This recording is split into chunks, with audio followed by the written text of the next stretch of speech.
one of the technique of AI to deal with complex real world patterns. Okay, I'll share my screen.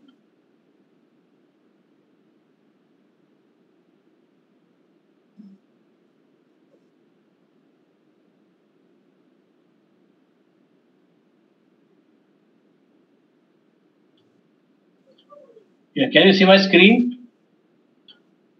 Yes, sir. Yeah, thank you very much.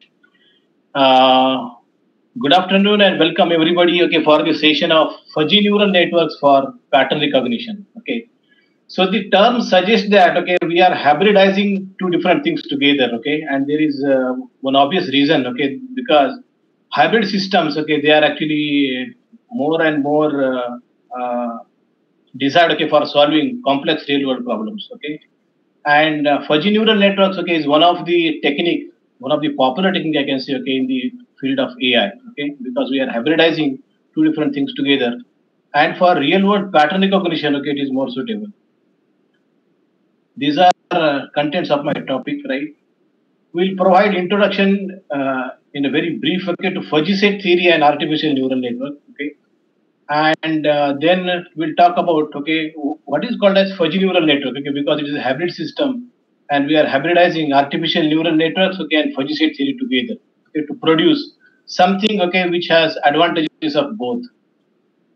And in this talk, okay, I will talk in a very detailed manner, okay, regarding fuzzy hyperline segment neural networks, okay, which is actually designed, okay, in my college, okay, while I was at my MTech part 1, right? And this is a kind of classifier, and that is used for pattern recognition. So I will explain, okay, this neural network architecture in detail, right? Within that, okay, we'll discuss in detail regarding fuzzy hyperline segment neural network training and testing phase both. Okay, that how it actually takes input patterns and generates fuzzy hyperline segments. Okay, in the phase of training, right? And this particular generate fuzzy hyperline segments. Okay, they are used in the testing phase. Okay, for recognizing the patterns. And then we'll discuss regarding experimentations, okay, and results obtained, okay, and some of the comments, okay, on the working of this particular fuzzy hyperline segment neural network. Later on, okay, how this fuzzy hyperline segment neural network is modified by Dr. P.M. Patil and me, right? And how these modifications, okay, they actually provided us better output, okay, and in which way, okay, we actually modified this particular architecture. Okay, I'll talk on that. Next thing is because we know that okay, this architecture is creating actually a lot of hyperline segments. Okay, and these more number of hyperline segments. Okay, which is outcome of actually the training may require more training time as well as testing time. Okay, so we have gone for and proposed GPU parallel implementation of this modified version of this particular architecture. And at last, okay, we'll provide some future and research directions, okay, in the field of fuzzy neural networks. Okay. Let us start with introduction to fuzzy set. Okay, this is a very brief introduction. Okay, I'm actually giving. Okay, Professor Lotfi Zadeh of University of California in 1965 proposed fuzzy set theory. Okay, so I have written that particular paper. Okay, which is a seminal paper. Okay, of Professor Zadeh sir, titled fuzzy sets. In my side, okay, this is one of the biggest mathematical discovery which is done in most recent times. Okay, fuzzy set theory. So, what are the fuzzy sets? Sets that provides membership to an element in an interval between 0 and 1 inclusive. What does it mean that? A fuzzy set is a set which can provide membership value to an element, okay, either 0, 1, or all the values okay, which are lie in between the interval 0 and 1, like 0.5, 0.6, 0.1, 0.2, and something like that, inclusive. And fuzzy sets, they are considered as generalization of the crisp set or classical set, okay. The set theory with which we are already familiar is called as classical set theory, and which was proposed by Sir George Cantor, okay, in around 1874. Okay, I failed to find out exact time, okay, at which Cantor sir has proposed this theory, and he was considered as founder, okay, of the classical set theory, with which okay, we are already familiar, right? And Professor Zadeh sir has proposed fuzzy sets, okay, in year 1965, okay, through his seminal paper fuzzy sets, okay, which is published in Information and Control Conference, right? And through that particular paper, world knows, okay, regarding fuzzy sets, right? Okay. So what is main difference, okay, in between classical set theory and fuzzy set theory? Here I have shown, okay, one set, okay, set A that contains three elements, 1, 2, and 3, right? And we know that, okay, how I can identify whether one is element of that set A or not, right? So we have actually a membership function related with that particular set. Okay, I will represent it as mu A of X. I will read it like this. Okay.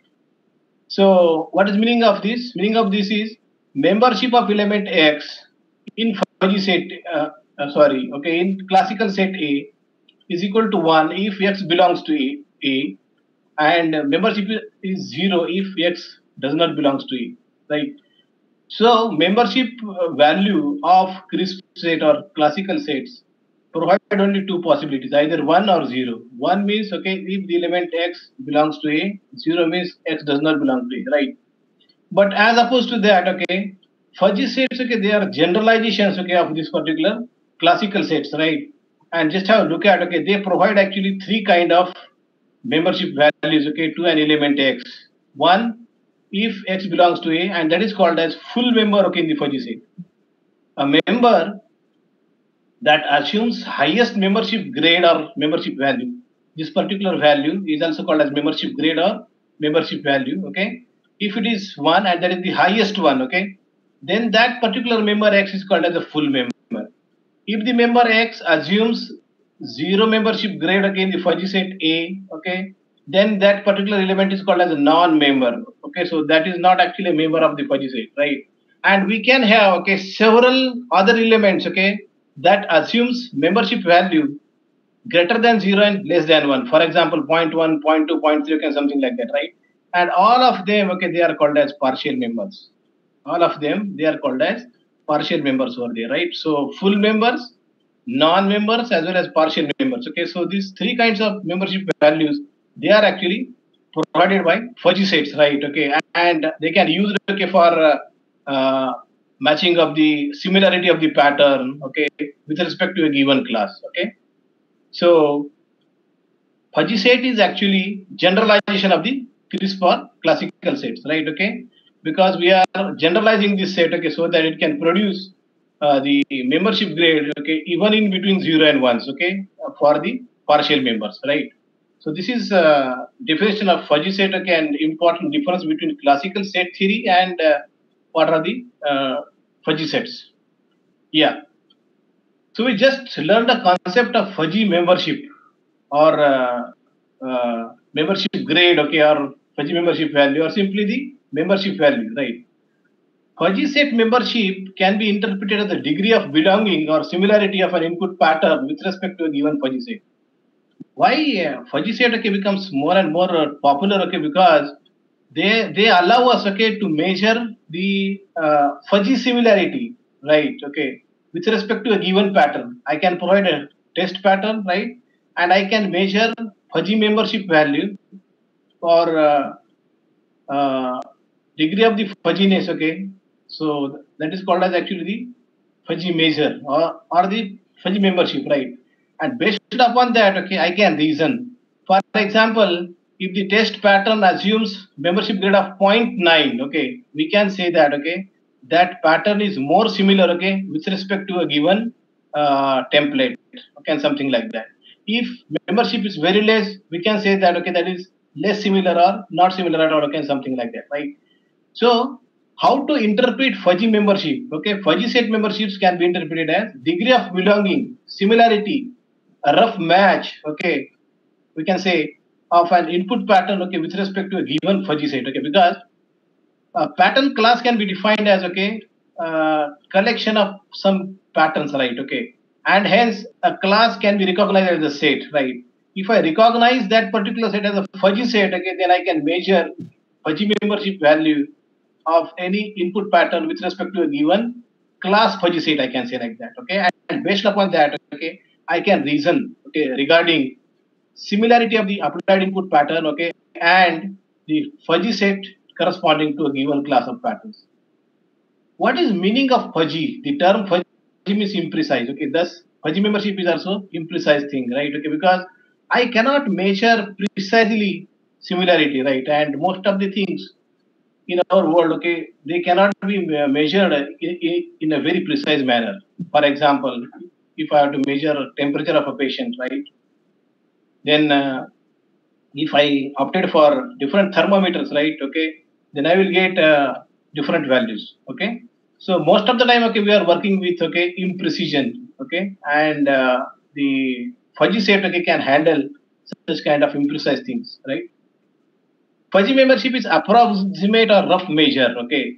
So what kind of membership grade awarded, okay, to an input pattern, okay, within a class fuzzy set, okay, they are said to be approximate or rough, okay, because we cannot actually calculate, okay, precise fuzzy membership over there, okay, and most of the time, okay, precision is not needed, right. We know that, okay, all the thermometers practically, okay, which are used in all the hospitals, okay, they are imprecise, right, because they cannot produce us the precise temperatures, okay, but still, okay, we are working on, right, and we are treating the patients, right, which are suffering from fevers, right. Fuzzy membership can be used for reasoning, okay, regarding the pattern classes, okay. For example, just have a look at, okay, this particular figure. Assume that, okay, I have one class fuzzy set, okay, belonging to all those patterns, okay, which are called as K, and I have another fuzzy set, okay, regarding all the patterns, okay, which are more similar to G, right? Okay. And suppose I have an input test pattern, right? So I will take this particular input test pattern, right? I will use membership function, okay, of this fuzzy set, okay, and I will calculate the fuzzy membership value. Fuzzy membership value can be, let us say, 0.84, okay, for K, and for G 0.68, right? So on the basis of this particular fuzzy membership value, I can reason in that particular way, like that, okay. The input test pattern is more similar, okay, to K than that of G, okay, because it has obtained a higher membership grade or higher membership value, okay, than that of fuzzy set, okay, which is representing all the characters, okay, more similar to G, right?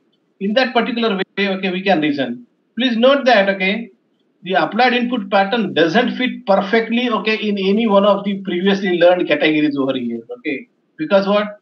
No fuzzy set belonging to K and G, they are providing the highest membership grade as one, okay. So this is one of the way, okay, that we can use fuzzy membership grade, okay, for reasoning. A pattern class can be considered as a fuzzy set, okay. So this is a very important interpretation, okay, I'm telling you. Pattern class is actually a set of patterns, okay, which are having some similarity, okay, in terms of the features, right. And I can also consider, okay, the pattern class, okay, as a fuzzy set. And membership of a test pattern, okay, can be considered as degree of similarity, okay. So based upon this particular value, I can reason, okay, that the applied test pattern is more similar to K than that of G, right. So in that particular way, fuzzy membership can be actually applied, okay, for the sake of reasoning, okay, regarding the real world patterns, right. Fuzzy sets, they are also termed as sets, okay, with fuzzy boundaries. Meaning of fuzzy is imprecise. This is our classical set, okay, or that is also termed as crisp set, okay, where this set represents actually, let us say that, okay, the set of tall people, okay.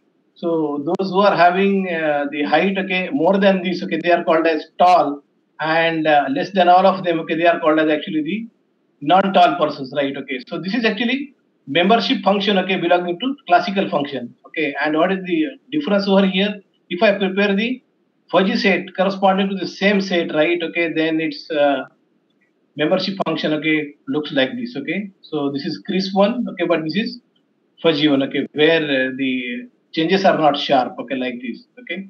So in this particular way, okay, crisp sets and fuzzy sets, okay, they actually differ. Crisp set will actually tell you whether a pattern is belonging to set A or not, okay. But fuzzy set, okay, will tell you, okay, that how much degree of belonging is there, okay, corresponding to a given fuzzy set, right? And that value can be in the range 0 to 1 inclusive and can be used for the sake of reasoning, right? What are advantages of fuzzy sets? Human-like reasoning is possible. For example, okay, in human languages, all of them are vague, right? We are using the terms more and better, right? They don't have precise meaning, right? But fuzzy logic actually provides a way, okay, that we can interpret them, okay, by using some numbers. For example, if membership grade is more than zero point 0.5, I can say that, okay, and input pattern is more similar. It is better, okay, than that of something you can like that, okay. But in absolute sense, more better, okay, these terms, okay, they don't have any kind of meaning, right? But we can reason, okay, by using fuzzy memberships, right? Precise inputs are not needed, okay, for the fuzzy set, okay, because fuzzy sets, okay, they are actually handling uncertainty, right? Okay, and we know that, okay, measuring anything, okay, in this particular world precisely is not possible, okay, because there are a lot of errors, okay, in the instruments, okay, which are used for measuring, right? Okay, so precise inputs, okay, they are not expected, right? Okay, so even in presence of some sort of uncertainty, okay, fuzzy set theory, okay, can be actually applied, right? And it can actually allow us, okay, to reason in a more better way, even in presence of uncertainty, right? So it can handle imprecision. The third advantage is that it can handle uncertainty other than that of randomness. Okay, so there are actually several classes, okay, of uncertainty. Randomness is one of that. Okay, so if I consider some events, let us say event E1, E2, and E3, and if sum of probabilities of all of these events is equal to 1, such kind of uncertain situation is called as randomness, right? Okay, so what fuzzy sets, okay, they are used for handling uncertainty other than that of randomness, okay, and they can be used for reasoning even in presence of uncertainty. So these are the advantages of the fuzzy set. Now let us briefly introduce us, okay, regarding artificial neural network, right? And immediately, okay, we'll go for hybridizing, okay, these two things together. Matt Kuloch and Walter Pitts in 1943 proposed the first mathematical model of biological neurons, right? And one is actually a neurophysiologist, specialized a doctor, and another one is logician, right? Jointly, okay, they have come up with, okay, the mathematical model of a biological neuron, right? We have several inputs applied. These are the synaptic weights W and W2, okay, after W capital N, right? And we are having actually a summing junction, okay, in biological term it is called as soma. And then, okay, we are taking the weighted summation of inputs over here, and that weighted summation, okay, is actually given as input to the activation function. That function is generally non-linear in nature, and it will produce, okay, some output, okay, that is called as output of the neuron, right? And our ANN, okay, is actually based upon, okay, this particular fundamental concept, right? We can arrange them in layers over there. For example, in input layer, okay, I can use k number of neurons, okay. Then we can have some hidden layers, okay, and then output layers, okay, something like that. But all kinds of neural network models, ANN models, okay, they are actually based upon, okay, this particular fundamental concept, right? That's why ANN is also called as connectionist model, okay, because we are connecting several layers of the neurons, okay, to each other, okay, so that, okay, they can accept input, okay, compute their outputs of one layer, okay, they are fed as input to the another one, okay, and we'll get the output one, okay, and thus, okay, this is also termed as connectionist AI, okay. So the method, okay, by using neural networks, okay, for reasoning, okay, regarding something is called as connectionist AI. What is ANN? ANN is collection of multiple layers of neurons. Okay, for example, just have look at this particular figure. Okay, we have an input layer. Okay, so here 1, 2, 3, and 4 neurons are there over there, right? So how many neurons must be there? Okay, in the input layer. Okay, it is actually based upon, okay, how many features, okay, you have for representation of each pattern. If there are 4 features, then we can use actually 4 input neurons, right? We are having output layers, okay, so here I have shown only 2 output layer neurons, right? So based upon, okay, how many number of pattern classes you have, okay, we can decide, okay, how many neurons must be there. And all those layers of the neurons, okay, which are sandwiched in between input layer and output layer, they are termed as hidden layers, right? Okay, and I have shown one matrix W1, okay, that actually represents weight connecting to input layer to this layer, then we can have actually one more weight matrix over here, okay, that actually store the weight connecting between this layer to this layer, and we have one more actually weight matrix, okay, that actually represent stores, okay, the weights, okay, from this layer to this layer, right? Each output layer neuron represent a pattern class, okay. So this is actually partially true, okay, because we can have actually two different kinds of representation of the pattern class, okay. One is called as a local representation. In the local representation of a class, okay, we are using only one neuron. For example, if this first neuron has generated the high output, I will consider applied input pattern belong to class 1, right? And thus, okay, this first neuron is going to represent class 1, okay. Second neuron is going to represent class 2, okay, something like that, okay. So this kind of representation of a pattern class is called as local representation, okay, because we are using dedicatedly one neuron, okay, to represent the one particular pattern class. But we can also use global representation of the class. For example, if I applied input pattern over here, okay, and if that pattern has produced the output as 0, 0, I can consider, okay, this representation, okay, as the input pattern belonging to class 1. 1, 0 for class 2, 0, 1, okay, for class 3, 1, 1, okay, for class 4, okay, and something like that, right? So based upon, okay, how you are going to represent pattern classes, local or global representation, and how many pattern classes are there, okay, based upon that, okay, we can chop out how many neurons, okay, must be there, okay, in the output, right? And generally, output layer neurons, okay, they are used for reasoning the class level of the input test pattern, okay, applied at the input layer. And these weights, okay, they are actually used, okay, so that, okay, we can reason and we can compute output of each and every layer, right? And these weights, they need to be adjusted, okay, by using some training rules, okay. They are called as neural network learning rules, okay, or simply the rules, okay, which are used for updation of weights, okay, and weights are adjusted in such a way that, okay, there must be minimum or no error, okay, in the output, right? So this is regarding brief introduction of artificial neural network, right? What are the advantages of ANN, right? Ability to learn, okay. So this is very distinguished feature of ANN, okay. It learns from examples. For example, if I have to write a program, okay, for calculation of area of a circle, okay, then how I work? I will actually produce the logic, okay, of that particular problem. Okay, area is equal to pi r square, right? And that logic is actually given to computer, okay, in terms of code, right? And I will run that particular program, right? Okay. But here, okay, logic is decided by the ANN, okay, and that is called as ability to learn. How we learn? Humans learns, okay, by using or by processing several samples, examples, okay, in our day-to-day life, right? Exactly in the same way ANN actually works, right?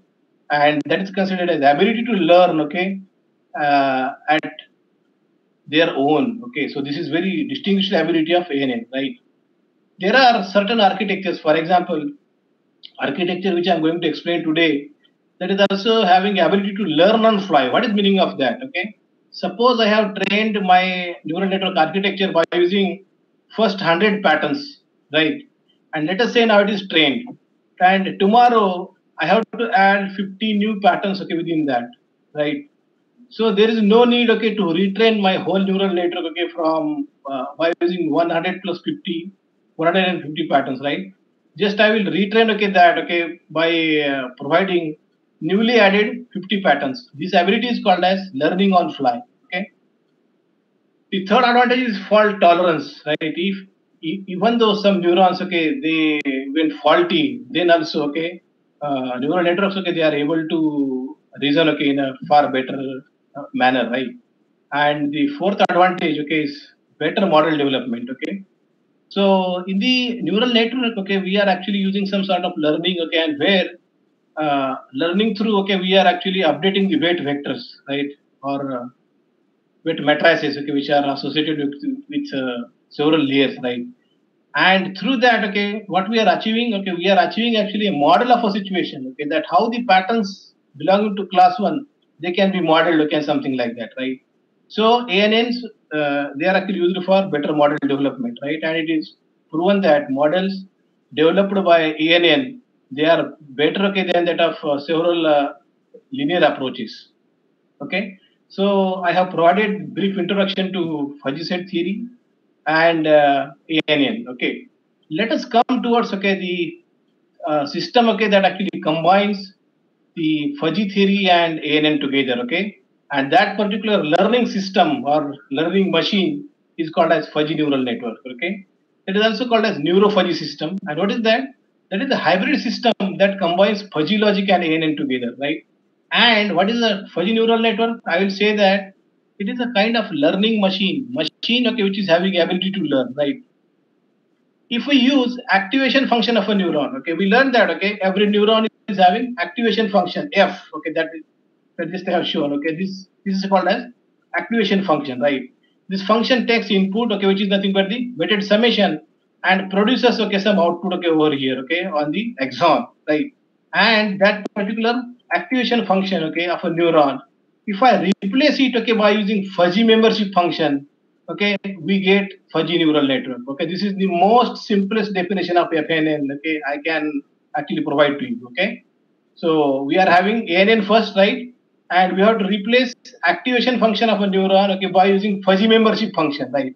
And this is the way, okay, that we can get the fuzzy neural network, right?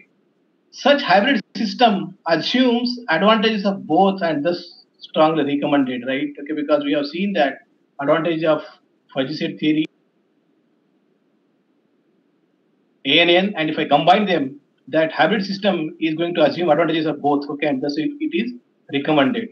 Once upon a time, the founder of fuzzy logic, Professor Lotfi quoted in the proceedings of World Conference on Computational Intelligence in 2002 that all the future complex problems will be solved, okay, by using some kind of hybrid systems, okay, because single and only one approach, okay, will not be sufficient, okay, for solving the future complex problems. Yeah. So on the basis of, okay, this particular background, okay, let us deep dive, okay, into fuzzy hyperline segment neural network, right? So now we are going deep, okay.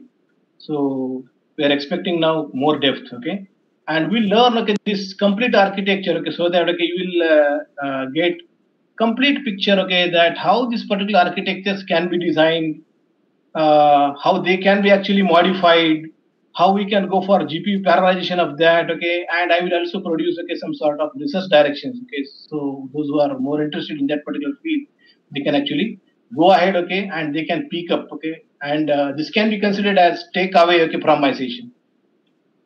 Fuzzy hyperline segment neural network is a kind of fuzzy neural network, okay, it is hybridization of ANN and fuzzy set theory. It is proposed by Professor U.V. Kulkarni sir and others, okay, at SGGS College of Engineering and Technology, Nanded, India, okay, in 2001. And at that particular time, okay, I was MTech Part 1 student, and I'm fortunate, okay, that I worked with Professor U.V. Kulkarni sir, okay, for my MTech dissertation, and which is in the same field, fuzzy neural networks. So this particular architecture is designed for pattern classification and recognition, okay? But please note that, okay, it is used for supervisor training, right? Okay. So we need to have a training set, okay, where the class labels of the patterns, okay, must be there, right? So such kind of training is called as supervisor training. So fuzzy hyperline segment neural network is actually architecture that can be supervised trained, okay, or it actually uses supervised learning over there, okay, because we need to know regarding class level of the training samples, okay, or patterns, right? So let us clarify the some terms, okay, which seems to be difficult, okay, to understand, okay. For example, first term, hyperspace. What is an hyperspace? Any space, okay, with the dimensionality greater than 3 is called as a hyperspace, right? Our universe is actually three-dimensional, okay, X, Y, and Z, okay. But some people, okay, like scientists, okay, they believe that, okay, our universe is a fourth dimension. It is also having the fourth dimension, okay, because X, Y, Z, okay, these are the three dimensions, right? And this whole box, okay, moves on the continuum of time axis. So time is considered as the fourth dimension, right? But we'll consider that, okay, for the sake of simplicity, our universe is a three dimension, right? So a space that is having more than three dimensions, okay, This is hypothetical and theoretical space, right? And such a space is called as hyperspace. Okay, and it is very difficult to imagine, okay, that what is happening, okay, in the hyperspace, okay, because our universe is of 3 dimension only. Okay, what is the hyperline? Okay, this is the second term, okay, I want to introduce. A line in the hyperspace is called as hyperline. Okay, and please note that, okay, what is a line? Line is having infinite length. Okay, line is different than that of line segment. Okay, please distinguish, okay, between these two terms, lines and line segment. Okay, hyperline segment is a hyperline segment in the hyperspace, and please note that since it is a line segment, it is having two ends, right, and must have the finite length. Okay, so this is difference between line segment and a line, right? So hyperline is actually a line that is having infinite length, okay, and that exists, okay, in the hyperspace. Hyperline segment is a line segment that is having finite length, and hence, okay, it is having two endpoints, okay, and that is actually present in the hyperspace. Fuzzy hyperline segment neural network learns pattern classes in terms of hyperline segments, okay, where each hyperline segment is a fuzzy set, okay, and hence the name is actually given, okay. So I hope that, okay, I have clarified, okay, in a very blurred manner, okay, that what can be there, okay, in the fuzzy hyperline segment neural network, right? So from fuzzy hyperline segment, it is clear that, okay, this architecture is going to create hyperline segments, okay, in the hyperspace, okay, and every hyperline segment is actually a fuzzy set, right? Okay, and hence, okay, the name of this particular architecture is fuzzy hyperline segment neural network, right? I found this particular figure, okay, to visualize, okay, hyperspace. Assume that, okay, this is an origin, and we have lot many axes, okay, going out of that, right? So this is actually defined as the hyperspace. A space, okay, which is having dimensionality greater than 3, okay, is called as hyperspace. Yeah, this is actually a line. A line is represented, okay, in this particular way, okay. We are having arrows. What it indicates? It indicates that, okay, it is infinite towards this side as well as this is infinite towards this side. This is line segment. This is not a line, okay, because what it ends, okay, in two endpoints, and I have named them, okay, for the sake of simplicity and convenience, V and W. These are the two endpoints of line segment, okay, and hence, okay, this is a finite length, okay, as compared to line, okay. For a n-dimensional hyperspace, endpoints V and W will be the n-dimensional vectors, correct, okay, because I'm talking about, okay, existence of this particular hyperline segment, okay, in the n-dimensional space, right? Then how I can define V? V can be considered as, okay, a n-dimensional vector, okay. I request everybody, okay, to please recall what is geometrical interpretation of a vector. A vector, which is actually a set of n numbers, okay, ordered set of n numbers, can be represented as actually one point, okay. So this is geometrical interpretation of a vector. A vector is actually a point, right, okay, in the n-dimensional space, okay. And how this endpoint V can be defined? V1, V2 up to Vn, right? In two-dimensional space, okay, I can define V by using only two coordinates, x and y, okay, only two components, x and y, and hence at that particular situation, V is actually a point in two-dimensional space, okay. But I'm considering, okay, hyperspace, okay, of dimensionality n, okay. So we have n different axes, right, and one component, okay, for each and every axis, okay. So V and W, okay, they are n-dimensional vectors and they are represented as points, right, okay. So V and W can be defined like this: V1, V2 up to Vn, and similarly, okay, the another endpoint W can be defined as W1, W2 up to Wn, okay.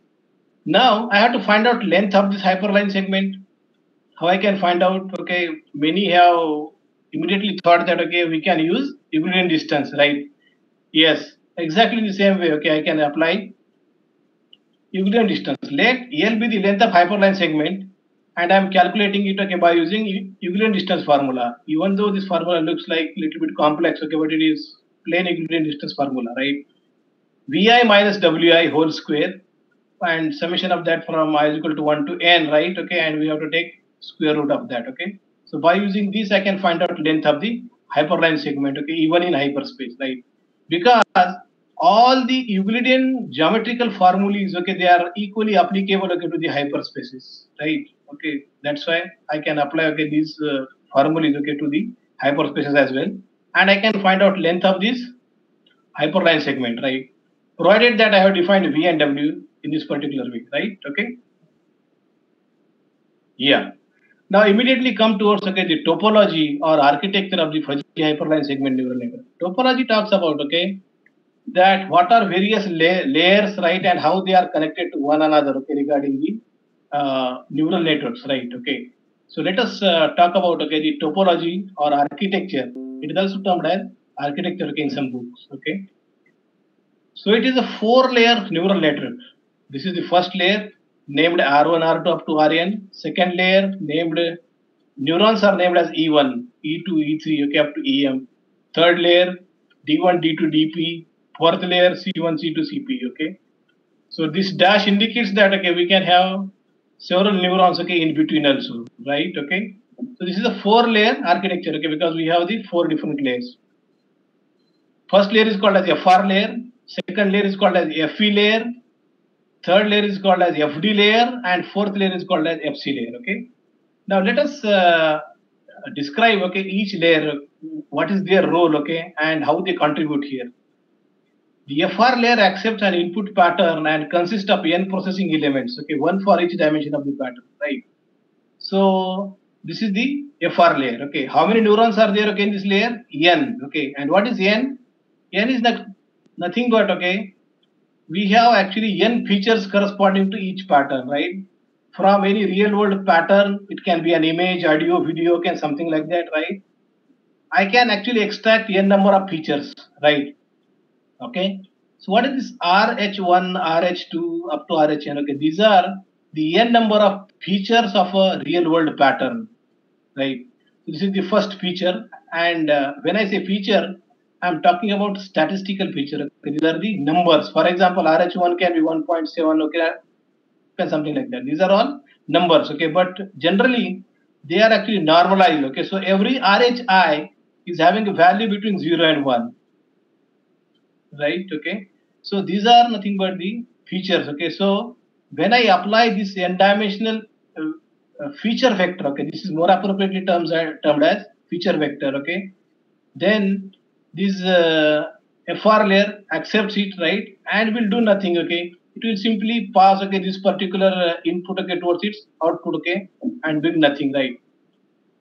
So we have n processing elements, at the FR layer, and what they do, they will simply accept n-dimensional input, right, and they will actually pass it, on their output, right?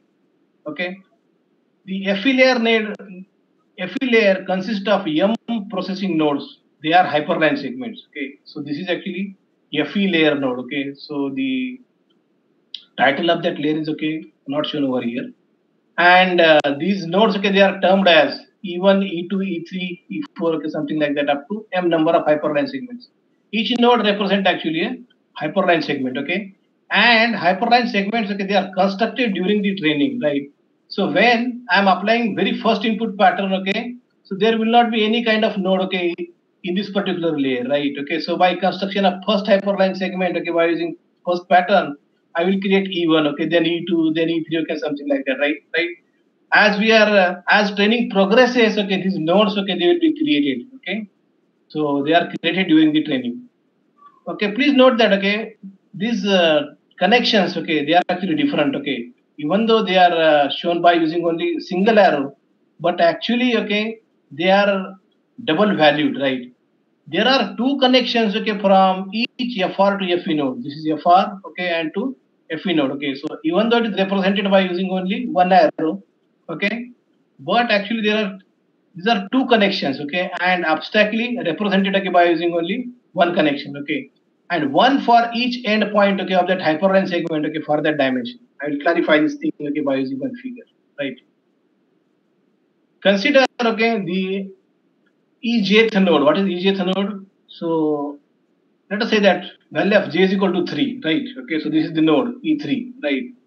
Okay, then we have input layer R1, R2 up to Rn, right? Okay, and they are actually sending their output, by using this particular single arrow. But these are the two valued things, right? Okay, so we are actually using two connections over there. How? For example, for the jth hyperline segment in n-dimensional space, with two endpoints, these endpoints, okay, they are marked as Vj1, Vj2 up to Vjn, okay, and Wj is another endpoint defined by using n components, Wj1, Wj2 up to Wjn, and the connection between FR and affiliate node is actually shown below. How that connection is there? Even though it is represented, okay, here, okay, with the help of only single arrow, but actually, okay, they are having two connections. Okay, the first connection is Vj1. Okay, that is the first dimension, okay, of this Vj, and first dimension of Wj1, right? Okay, R2 actually provides here two connection, one for Vj2, second dimension of Vj, Wj2, second dimension of Wj, okay, something like that, right? So these connections are actually two connections, even though they are represented by using only one arrow, right?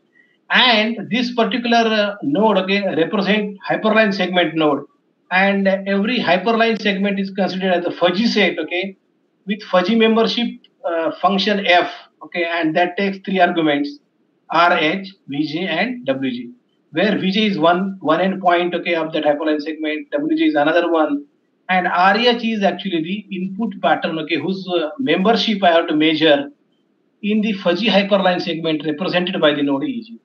Okay. Yeah. So each FE layer node is a hyperline segment.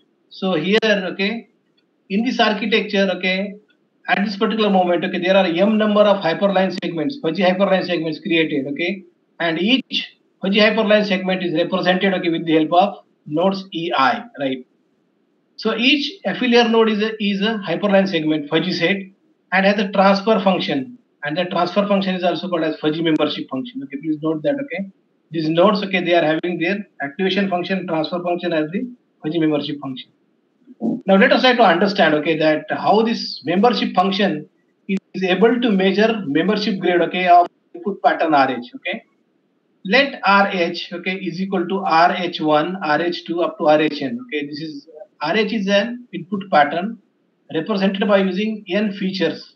So this is the feature vector corresponding to hth input pattern, right? So let RH defined in this way be the hth input pattern, and Vj and Wj, okay, be the endpoints of the hyperline segment Ej, just to describe about. Okay, now I have to measure fuzzy membership of input pattern RH, okay, in hyperline segment, which is a fuzzy set, and that is actually defined, okay, with the help of two endpoints Vj and Wj, like this, right? Then fuzzy membership function can be defined as, okay, it is actually represented like this Ej.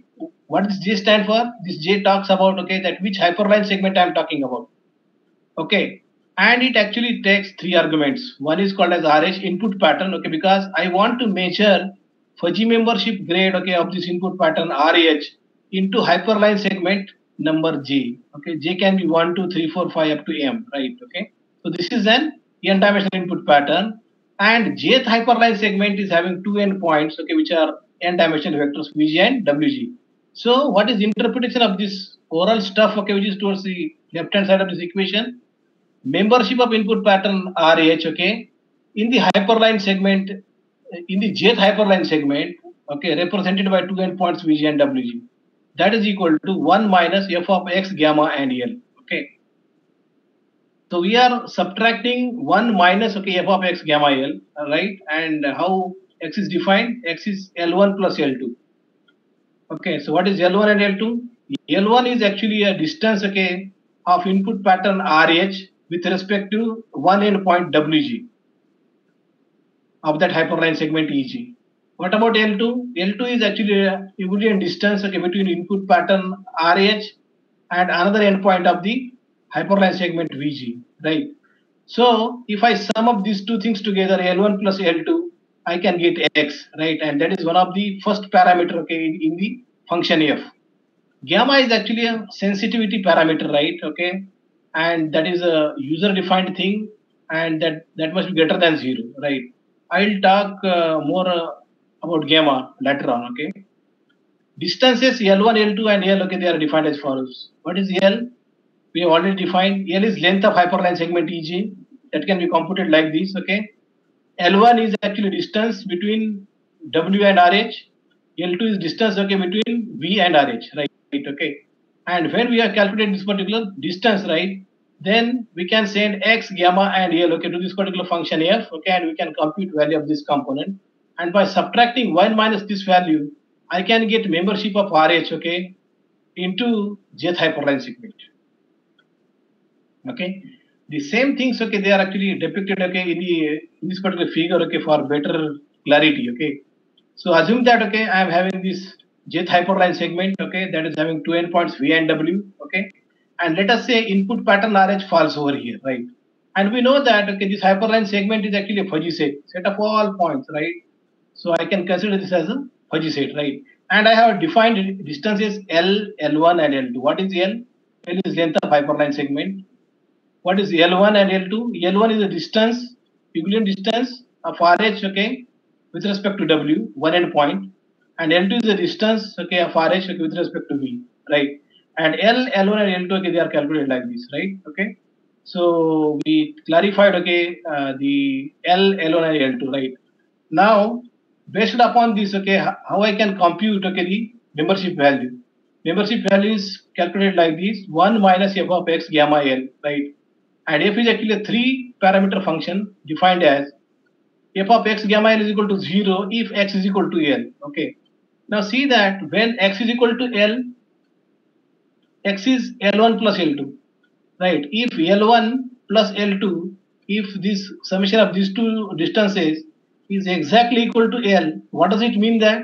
That the input pattern RH is falling exactly on this hyperline segment somewhere, either from here to here, right? Okay. And if this is the case, what does it mean that, okay, this RH pattern is actually a full member, okay, of the fuzzy hyperline segment and must be awarded a grade of 1. Okay.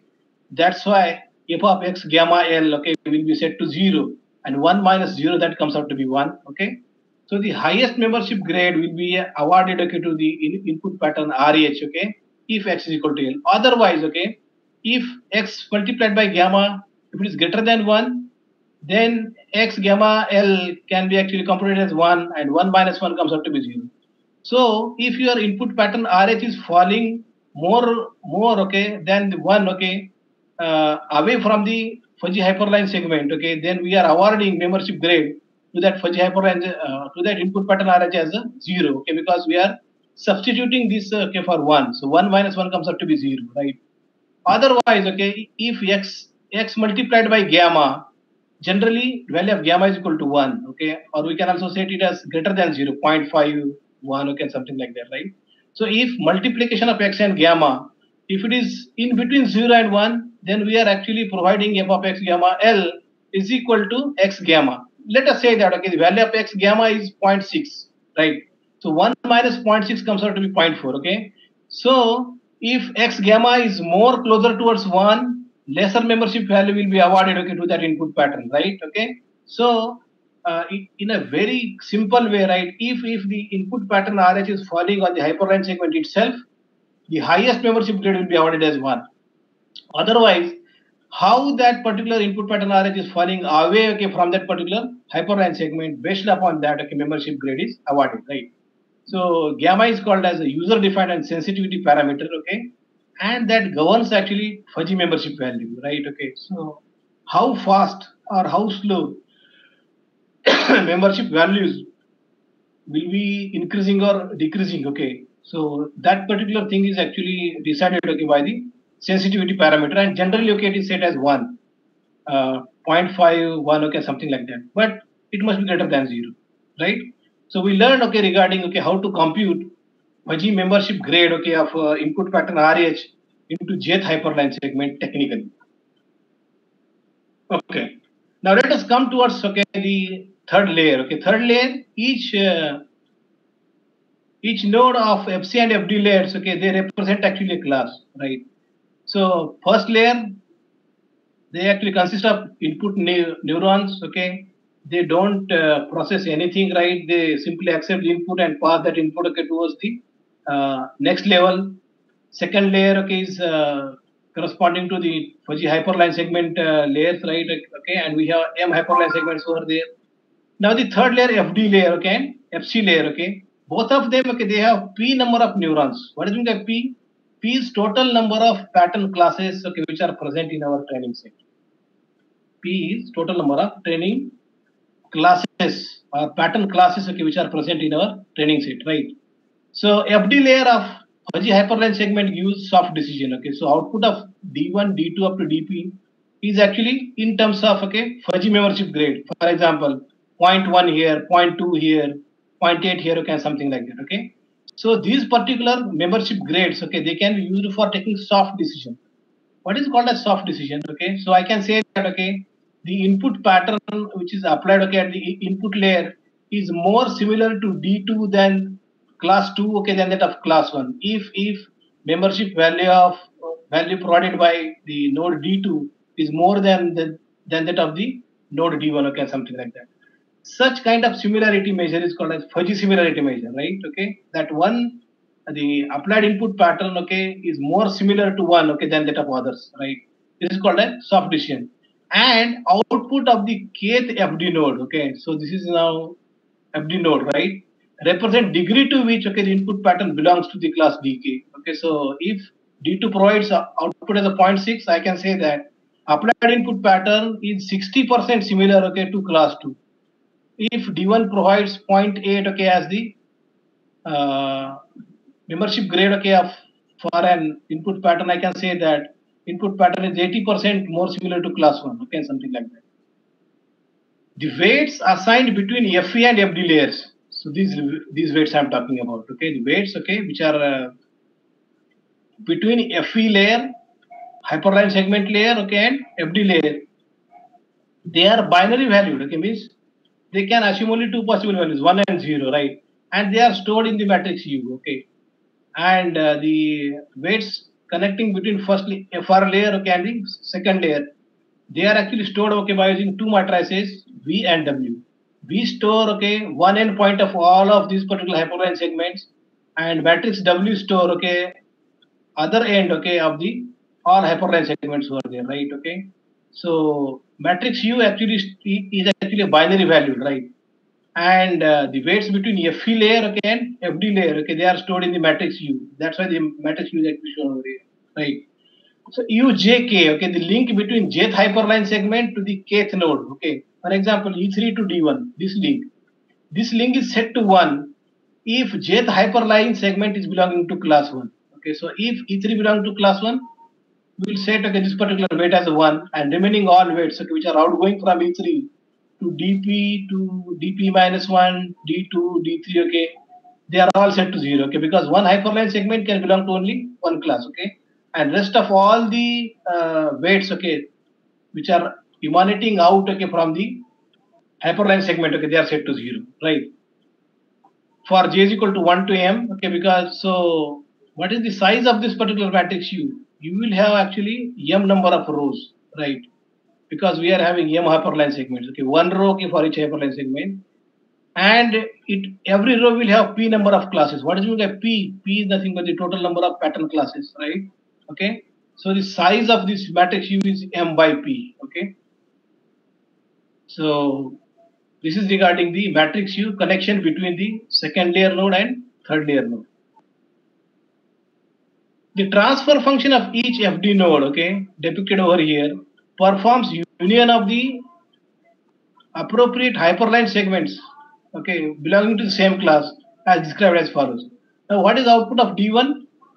Let us say, okay, there are only two hyperline segments, E1 and E3, okay, belonging to D1, right? So the output of D1 node, okay, can be actually decided, okay, by using this particular formula where K is equal to 1.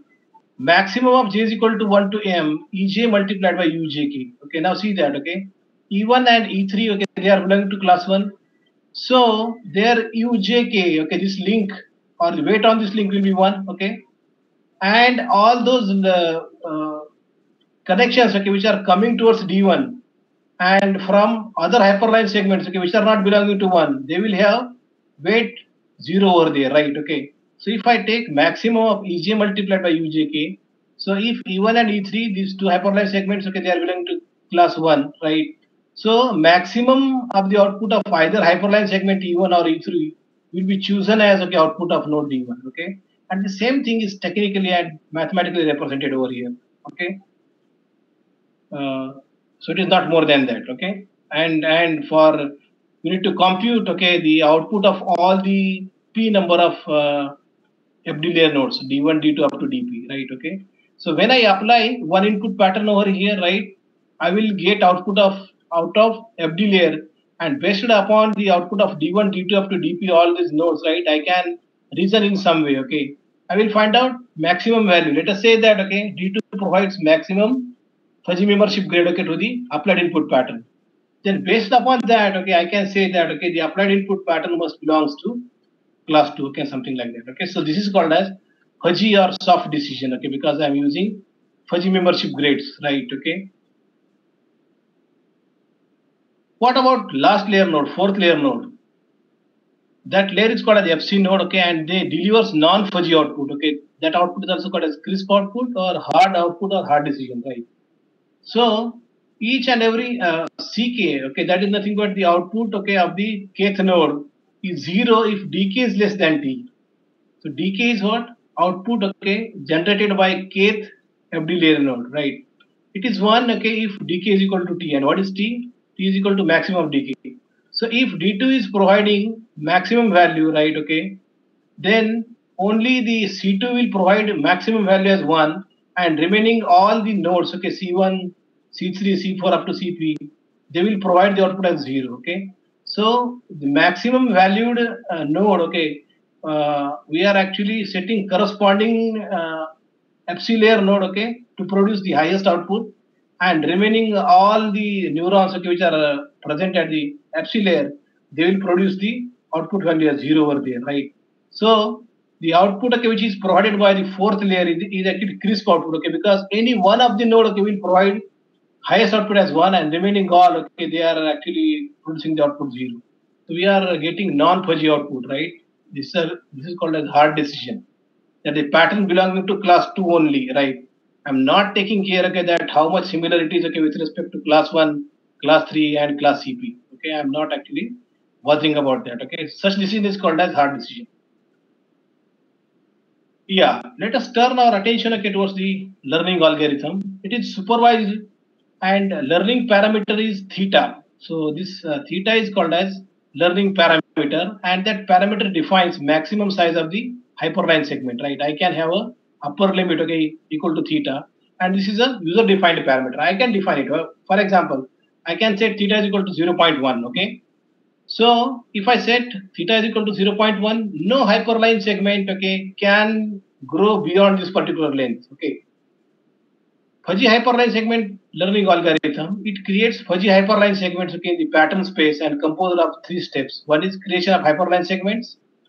Second step in the training is intersection test, okay. We have to check that, okay, whether the two hyperline segments, okay, belonging to two different classes, are they going to intersect or not, and removal of intersection, right? Okay, so these are the 3 important steps, okay, in the learning algorithm of fuzzy hyperline segment neural network. Let us elaborate first step, creation of hyperline segment. Given the H training pair RHDH. So what is RHDH? It is actually a training pair. So within this particular pair, okay, the first component is n-dimensional input pattern RH, and DH is actually a class level, okay, and DH can have value from 1, 2, 3 up to P, because we know that, okay, we are dealing with the training sample, okay, belonging to P different classes, okay. So given H the input training pair RHDH, find all hyperline segments belonging to the class DH.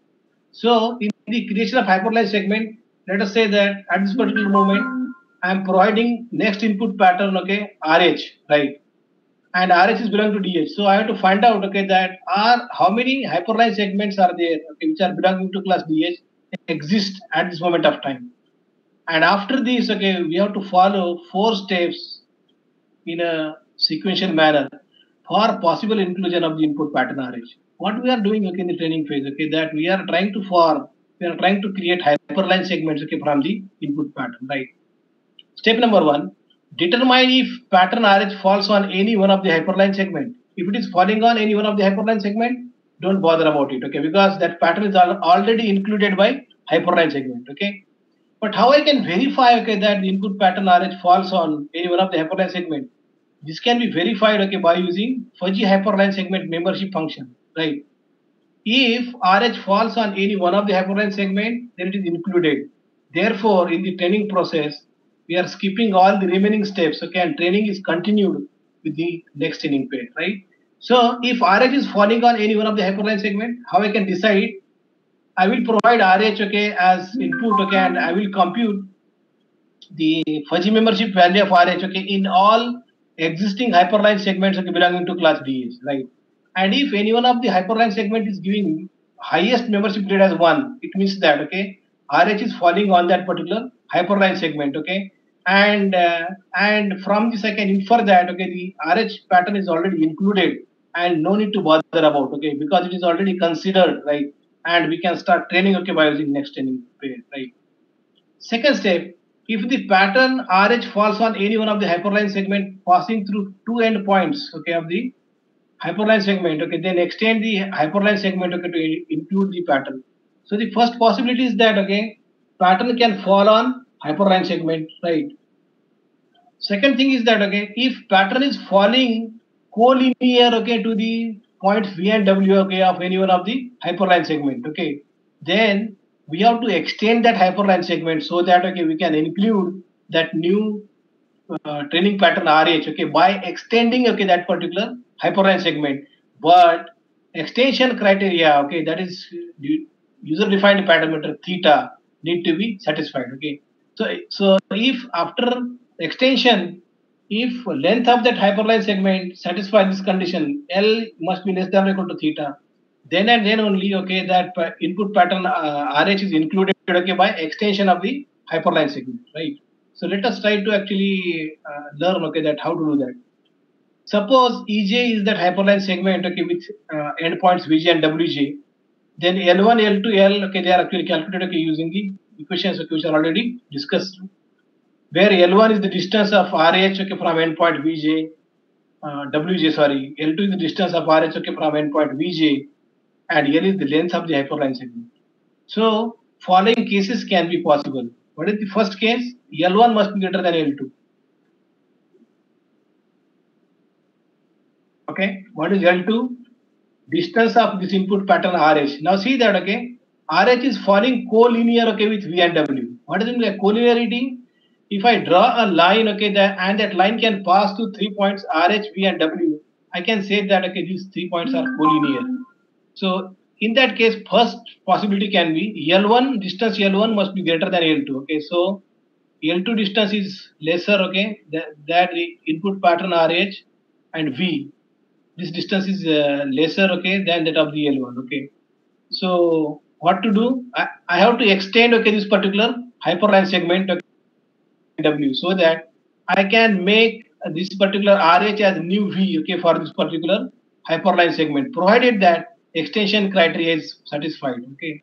So after extending this hyperline segment, okay, I will shift V, okay, in the place of RH, and distance between RH and W should not be greater than theta, okay. Otherwise, we are not going to extend this hyperline segment, okay.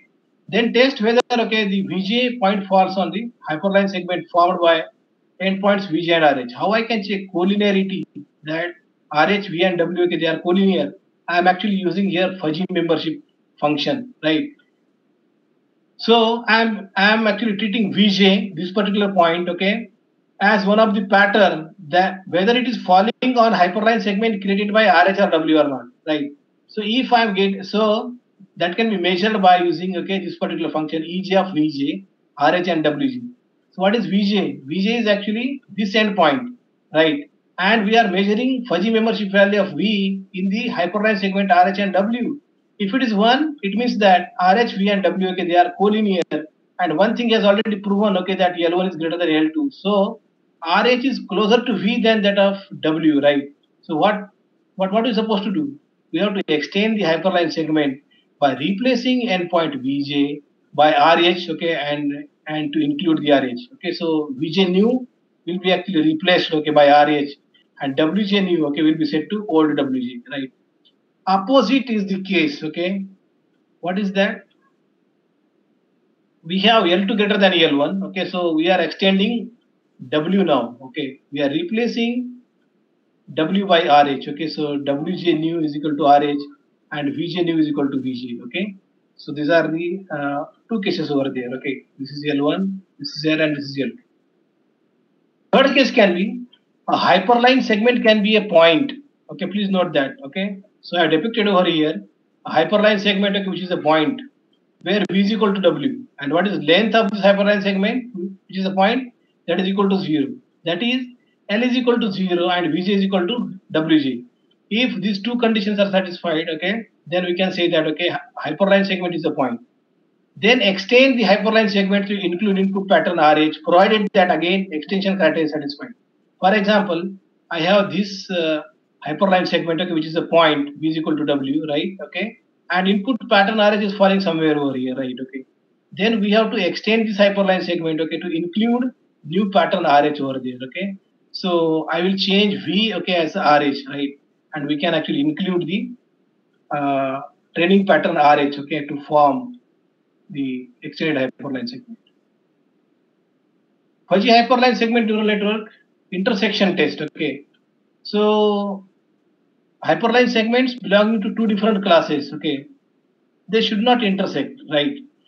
But our study says that okay, their intersection do not cause any problem, okay, in classification and recognition, unless and until okay a point falls exactly on the intersection of two hyperline segments, right? Otherwise, okay, there will not be any kind of effect, right? It can be checked by checking if hyperline segments passing through these two hyperline segments intersect or not using or not, okay, by using the point slope form. Suppose Ej is the hyperline segment belonging to class 1 and Ek is the hyperline segment, okay, belonging to class 2, right? I want to check that okay, are they intersecting? Ej and Ek, are they intersecting it or not? Okay, how I can check it?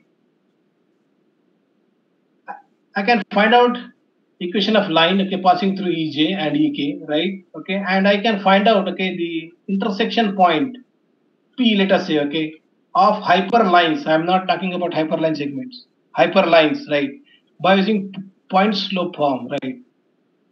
If the hyperlines indeed intersect, now after getting this P, okay, which is point of intersection of two hyperlines which are passing through Ej and Ek, if this intersection on lines, if also present on hyperline segments Ej and Ek, then we say that Ej and Ek they actually intersect. Okay, so hyperline segment Ej and Ek, if they intersect, okay, at the point P, then the membership of P on Ej is equal to 1 and membership of point P, which is considered as a pattern on Ek, both of them are 1.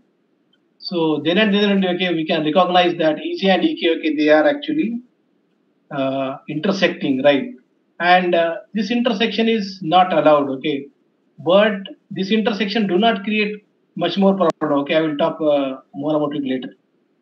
Suppose intersection is there, okay, then we have to apply removing intersection, removal of the intersection phase, okay, in the training. Let hyperline segment Ej is just extended. For example, okay, it is extended like that, and it is creating intersection, okay, with hyperline segment Eg, okay, and Ek is the newly extended hyperline segment. So how to actually remove this particular intersection? I have to restore, okay, I have to break this hyperline segment Ek, right, and I have to create two new hyperline segments as a points. One is Vk and another one is Wk. Okay, from these two, okay, I have to create from this one hyperline segment Ek, I have to prepare two different hyperline segments, okay, which are the points, okay, and then we have to add it into the system, right?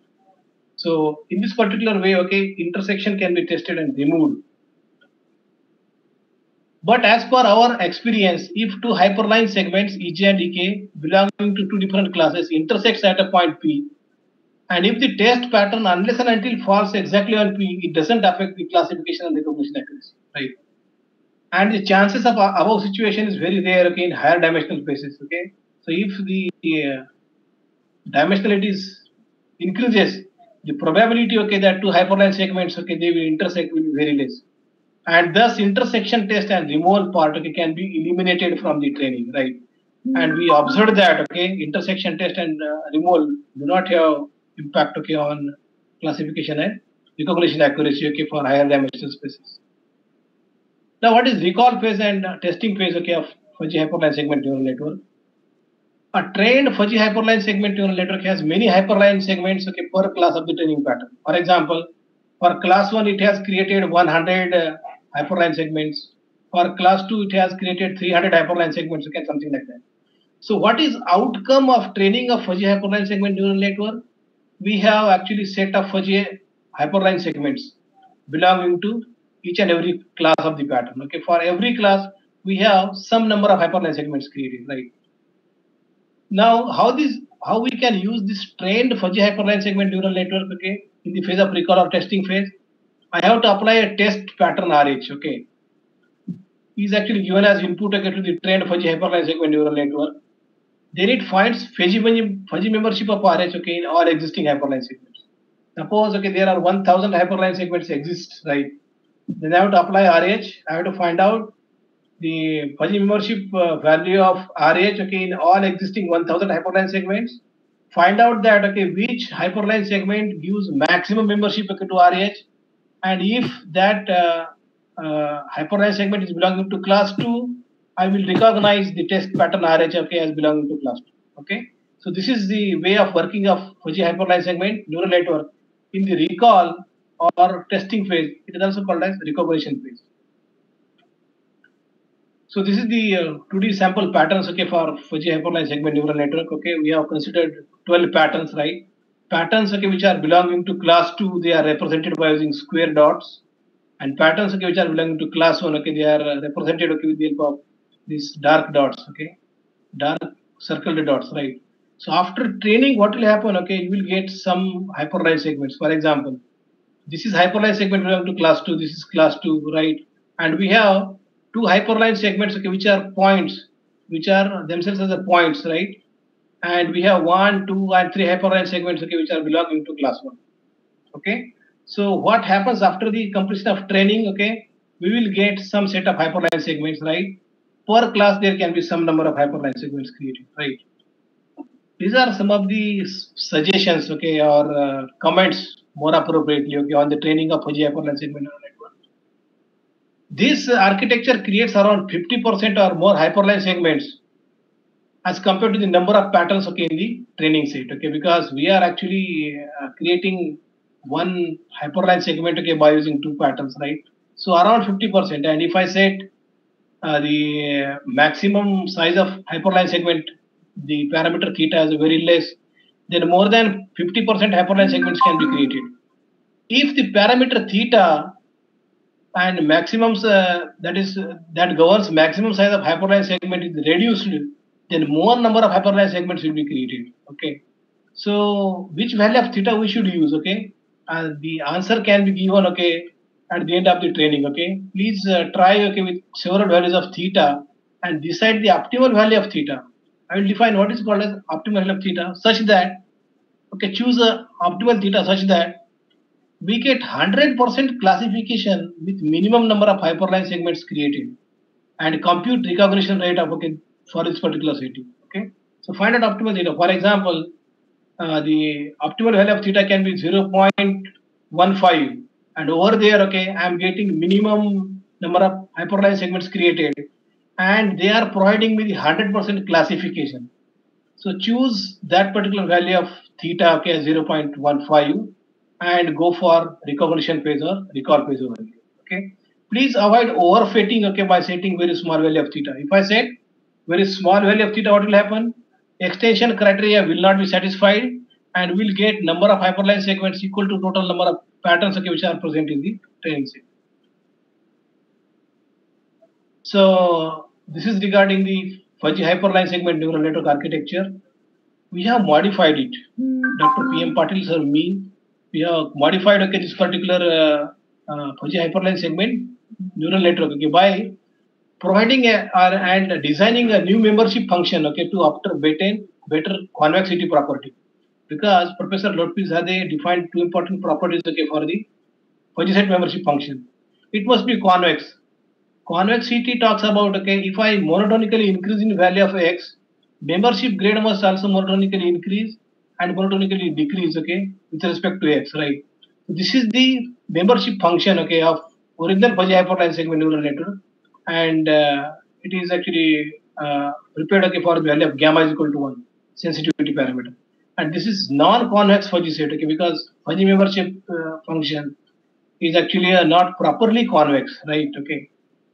And what we achieved here is that, okay, we have actually redefined, okay, that function, okay, which is more convex, which is properly convex, right? And the values are monotonically increasing, okay, and decreasing over here.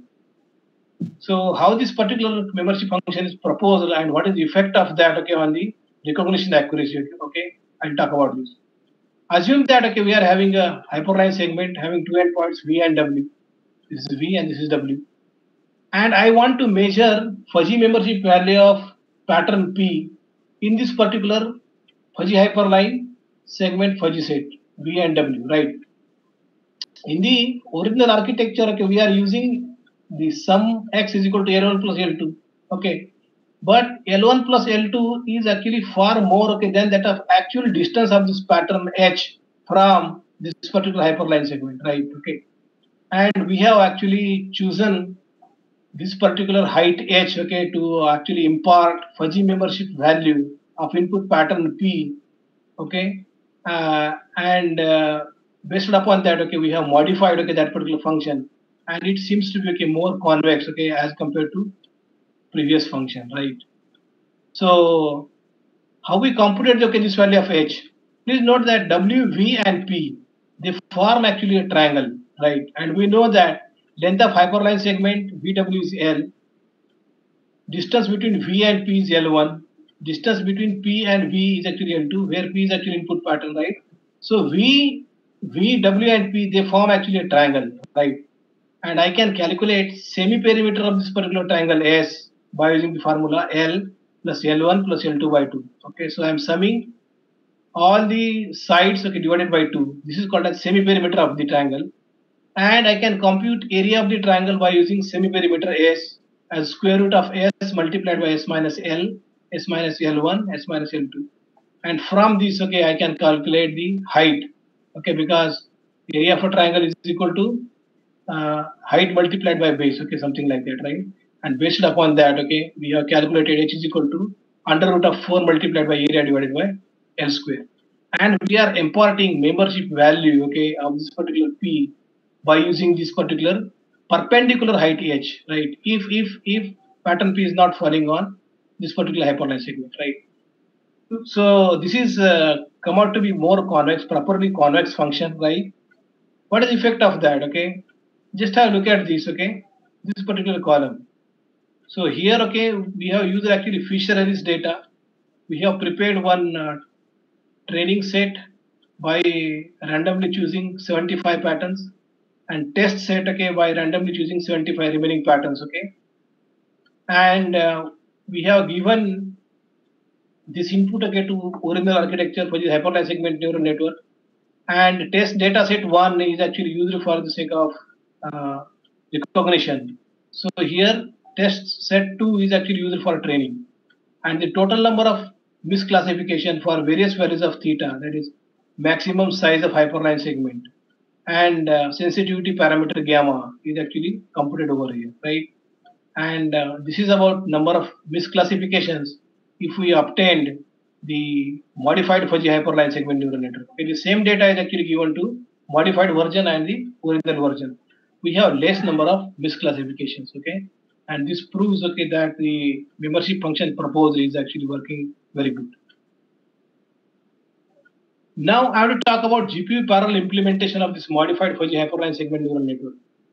So these two architectures generate large number of hyperline segments, okay, for larger data sets. Whenever, okay, I have to train them, okay, for larger data sets, right? For example, data set containing, let us say, 10 lakh patterns, right? So around 5 lakh hyperline segments will be created, okay, something like that, okay? So according to my study, on an average, 60 to 70% hyperline segments are created as size of the training set, okay? So this number is quite bigger, okay, for the larger data sets, okay? And thus need more training as well as testing time, right? So when I have to test one test pattern, right, I have to calculate the fuzzy membership value of the test pattern in all existing hyperline segments. And if I have trained this architecture, okay, by using larger training sets, then very large number of hyperline segments will be created, okay, and hence I may require more time in training as well as testing, okay. To reduce the training and testing time, we need GPUs, okay, as GPUs are less costly, okay, because they are actually available, okay, at the lesser cost, because we can get a GPU with around 160 cores at the cost of 4,000 rupees only today. They provide thousands of processing cores, okay, which can work in parallel, and they can assume less power. They actually consume very less power than CPU-only machines. And many softwares, okay, which are corresponding to GPU computing platforms, okay, they are free. For example, CUDA is freely available. In the same context, okay, let me to tell you, okay, regarding my work. VIT is recognized as GPU Research Center, okay, in 2013 by NVIDIA, and they have gifted us two GPUs, high-end GPUs, Tesla K20 and K40, for GPU parallelization of modified fuzzy hyperline segment neural network. Okay, the same work, right? And we designed GPU parallel training and testing algorithms, okay, for this architecture, okay, and they are executed, okay, by using CUDA. CUDA is actually a GPU computing platform designed by NVIDIA. What are the compute-intensive tasks, okay, which are involved in modified fuzzy hyperline segment neural network? Training and testing both. Okay, both of the phases, okay, they are recognized as compute-intensive tasks because we need actually intensive computations, right? For larger data set, I'm talking about. So computing fuzzy membership of current input pattern in all existing hyperline segments, okay, because for larger data sets, number of hyperline segments can be very large, okay, and we spend considerable amount of time over there. Again, okay, this fact is complicated by another step, okay.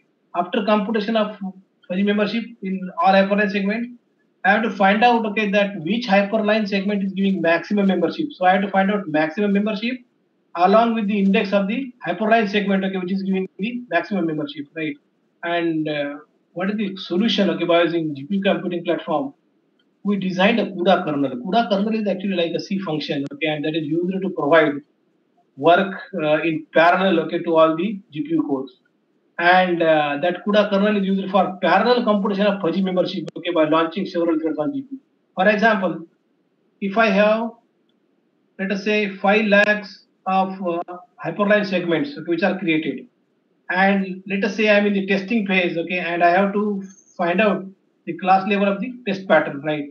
I will launch, okay, a CUDA kernel by using 5 lakh threads, parallel thread. Every thread, okay, will compute the fuzzy membership of test pattern, okay, with respect to one specific hyperline segment in parallel. And hence, okay, we can cut down considerable amount of time. And a separate CUDA kernel is actually needed, okay, to find out maximum membership, because we also have to find out maximum membership and index of the hyperline segment, okay, which is providing maximum membership. And we used here the parallel reduction on GPU, okay. So that way, okay, we can find out maximum, minimum value, and that particular task can be represented, okay, in a generalized sense as a reduction, right? And by using parallel reduction, we found maximum membership. What results we obtained? The speed up obtained for modified fuzzy hyperline segment neural network training and testing on only a single Tesla K40 GPUs 12 times and 29 times respectively for skin segmentation data set. Okay. So training is actually accelerated by 12 times. So we made training 12 times faster, okay, on a single Tesla K40 GPU, and testing is made 29 times faster, okay, by executing it parallelly on GPU. So this is the result, okay, we obtained. Future or research directions. GPU parallel implementation of the following fuzzy neural networks I am actually suggesting, okay. We have fuzzy min-max neural network proposed by Patrick Simpson, right? We can also go for that, and GPU parallel implementation of that is actually highly expected, because we can accelerate training and testing phase, okay, and their limitations can be overcome, okay, by using parallel computing platforms like GPU. We have fuzzy hypersphere neural network that can also be accelerated its training and testing phase on GPU, and we have general fuzzy min-max neural network and general fuzzy hypersphere neural network. Let me tell you the concept of general fuzzy neural networks, right? They are actually using hybrid kind of training, right?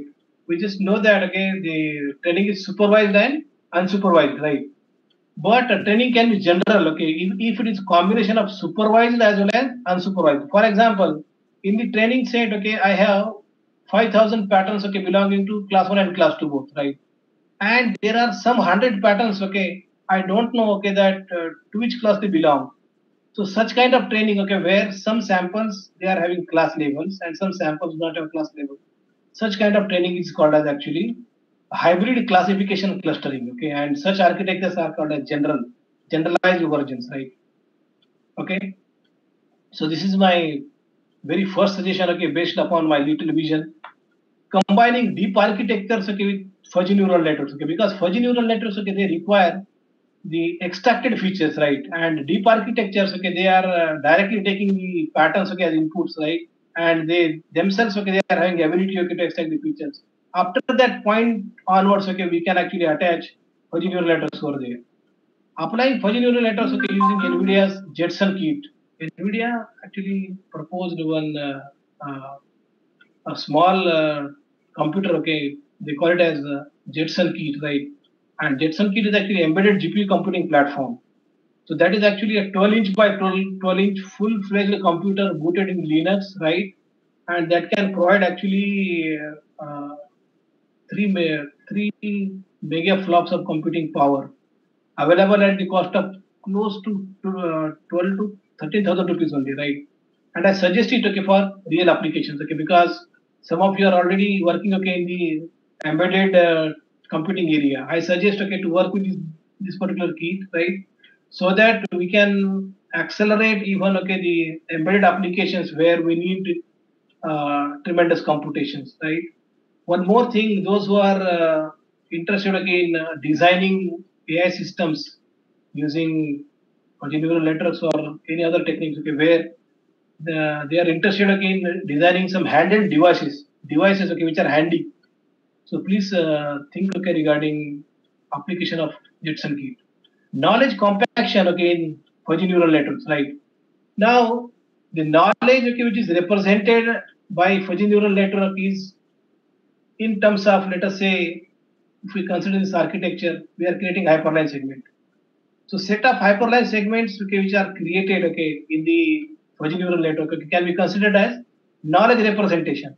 So after training, okay, outcome of the training is creation of fuzzy hyperline segments, right? So it actually creates very large number of hyperline segments, right?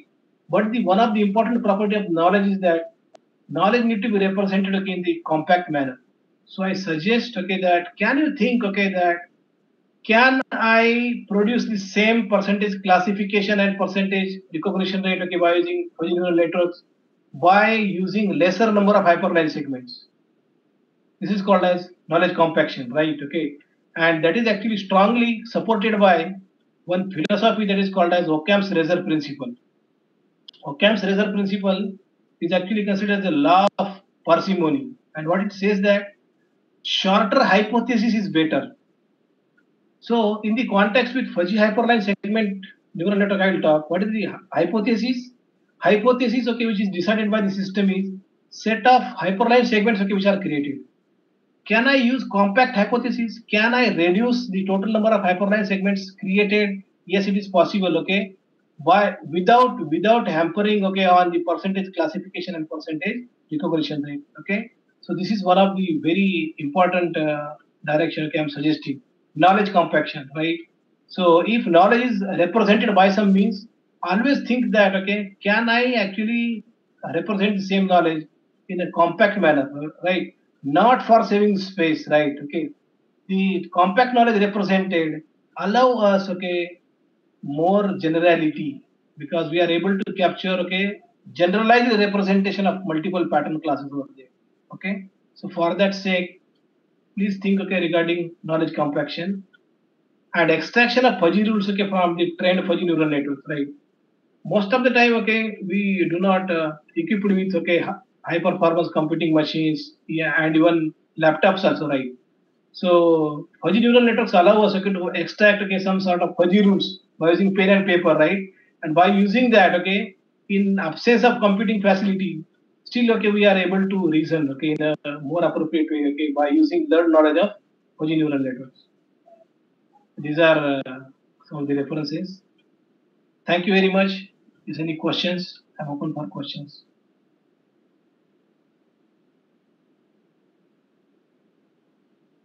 Thank you so much, sir. Thank you so much. Thank you, Pankaj, sir. Okay. Yeah. If you have any questions, participants, you can.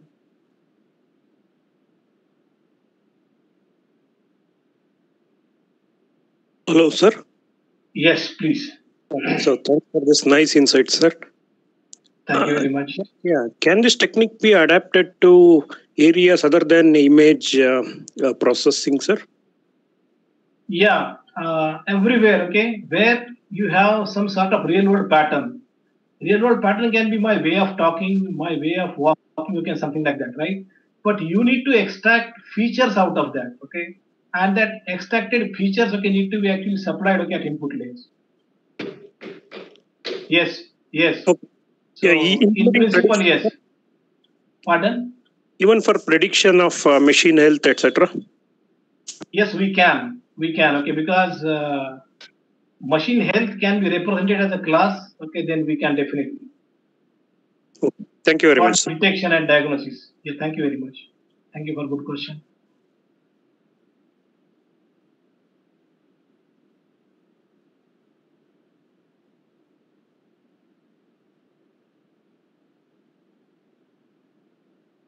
Okay. Any more questions? You can ask. You can unmute yourself and ask, or you can put a message in the chat box.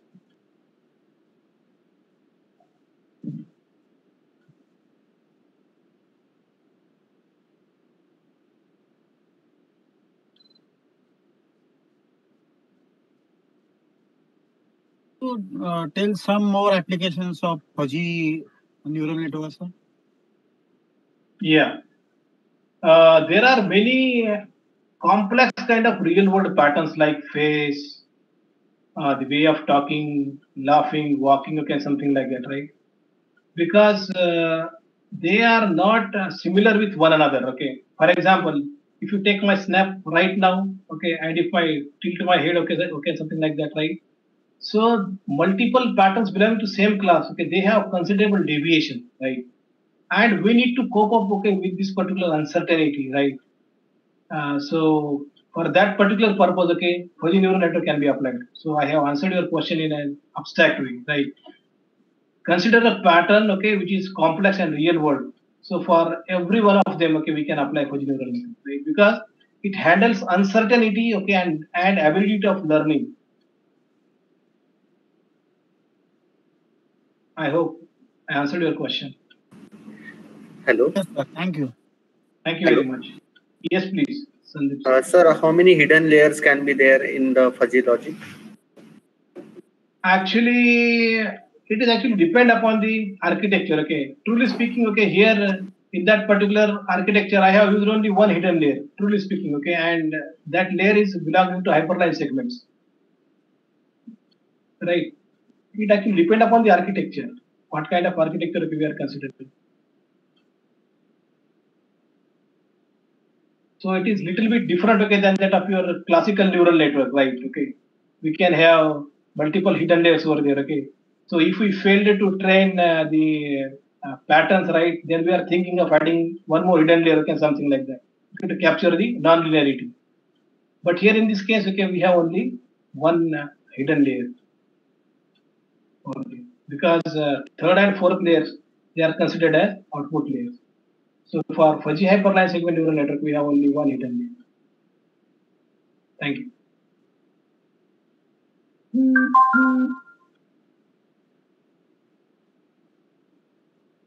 There was a question in chat box. What will be the scope for fuzzy logic with respect to deep learning in upcoming years? Yeah, this is actually a good question, okay. And since, okay, this is actually a research.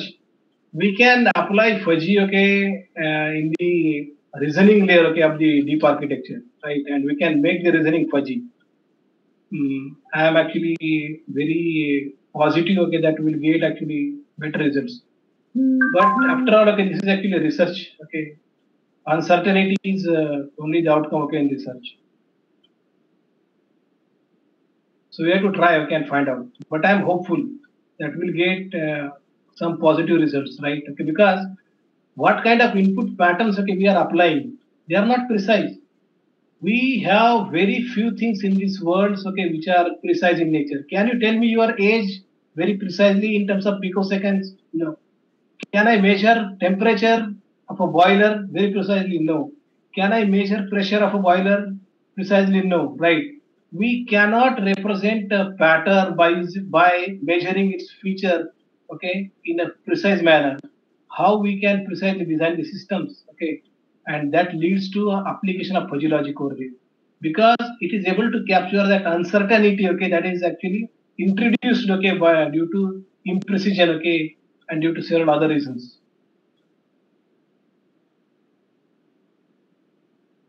Hope I answered your question. Try it, but I am positive. Yeah, this is a good question.